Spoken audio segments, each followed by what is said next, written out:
Hello and welcome. Today I'm going to be making my garden journal for 2025. Since I started bullet journaling, I thought it would be a super fun idea to try to break down my gardening into a little bit easier to follow spread, much like I do with the bullet journal. So, thanks for all the people who provide amazing information on that kind of stuff. And I found a couple of fun spreads for gardening as well. So, I'm making just this simple garden tracker so I can make sure that I am staying on task with myself, just like I'm doing with my day to day, but also with my garden. So this is the gardening calendar page. Across the top is all of the days of the week and the tasks that might need to be completed on said days. Like which days do I water, which days am I watering certain plants, because plants like tomatoes don't want to be watered every day. Just to kind of track so I know what days I should be doing which garden specific tasks.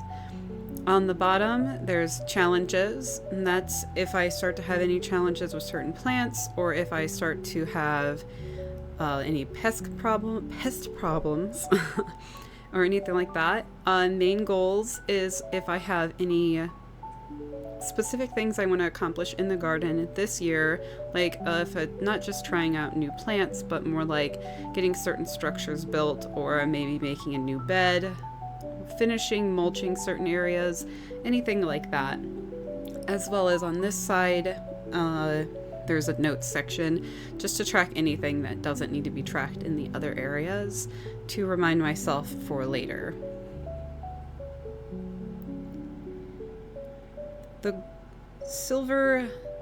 I decided to use a silver metallic marker for the titles. The nib is quite large and the lettering starts to blur together a little. As far as the titles go, I think I am going to end up printing out some new ones just so I can read them a little better. But as far as the days of the week and the challenge and the goals, I think those will remain, as I can read them okay enough. They're not as flashy as they are with the light on the camera. But I will keep that in mind for next year if this works out for me and I decide to do it again. And of course, because I pre-drew everything out with pencil, I have to erase everything.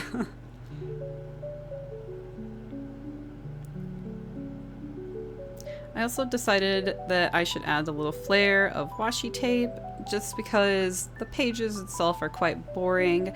There is this cute little flower down in the end, like in that corner, that I have stickers that match that, and I really wish I would have remembered because I'll probably find some of those and add them to the page. I'm mostly trying to cover those dates at the top because this journal is like a writing journal, so you're just supposed to write what day you're tracking, but since I'm using it as a garden journal, I don't need those. So now we're on to the yearly overview. So there's going to be a section for each month of the year within this page, and the idea is to write down any tasks that need to be completed in those months. Like with March and April, a lot of the tasks that will need to be completed are going to be seed starting, as well as garden cleanup to get prepped and ready to be putting in the new plants, as well as if there's anything that I need to get done before those new plants go in the ground, like putting up trellises and things like that. As to where November and December goals and tasks for the garden will be more like raking, pulling out all the dead plants, things like that, kind of the cleanup. But as I get to those parts of the year, I'll make sure to write them down so that I have a nice little checklist for what needs to be done in which parts of the yard at what parts of the year. Then nothing will get left behind, hopefully, right?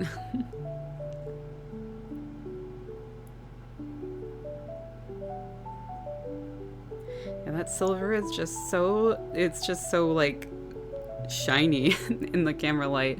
That's crazy. It is a little harder to read. I wish I would have used something light or darker, not lighter.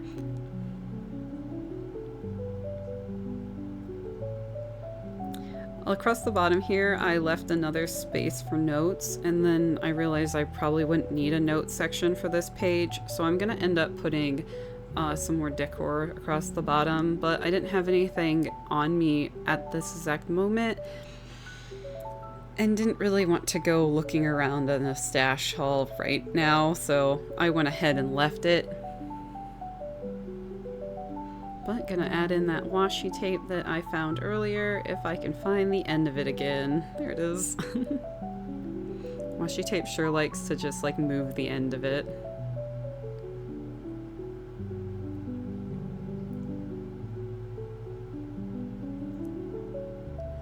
Alright, now we're on to the task planner section.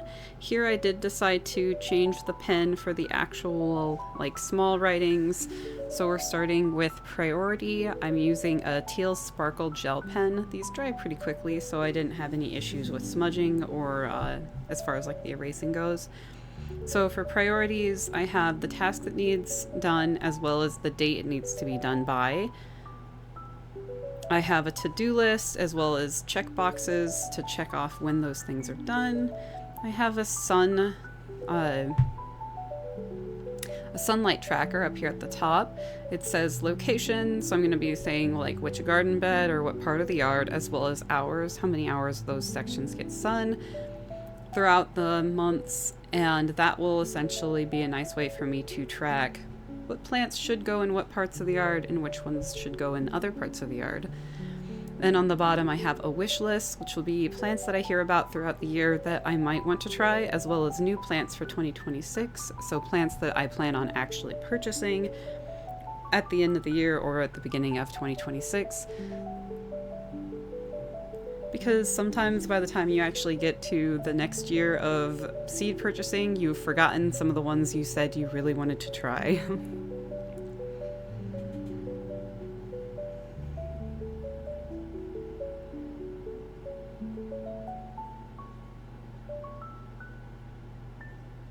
I kind of feel like I should have grabbed an orange pen or a brown pen to go with these lines so that they'd match in with the already existing lines.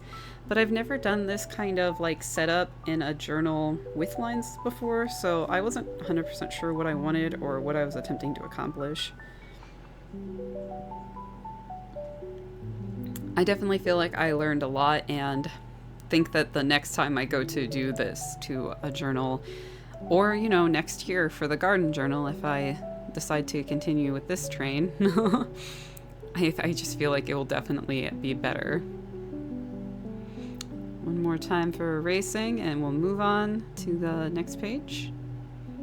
I forgot the washi tape, but I'm pretty sure I go back and do that.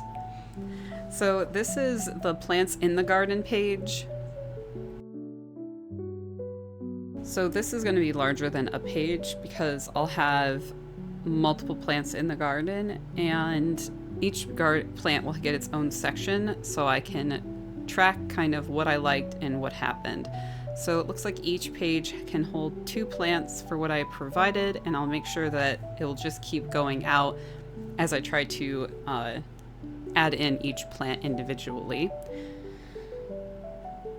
So what we have space for here is the top is the plant name, so what plant it is, what day I started the seed, the date of when it first started to blossom, so like first leaves, as well as the first fruit date, so when I actually was able to get something from the produce.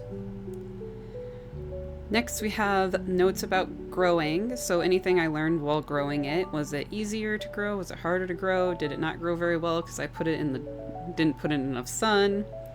Then there was an afterthought section. So now we're just doing a nice little flip through. My garden calendar. That spread, or that yearly overview. Task planner.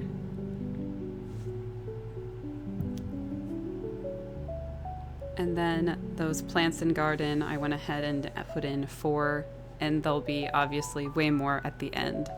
Thank you so much for watching, and if you enjoyed this, please give me a thumbs up. It really helps, as well as comment below if you have a specific type of plant you really enjoy gardening with and growing. Thank you so much for watching. Have a great rest of your day and stay creative.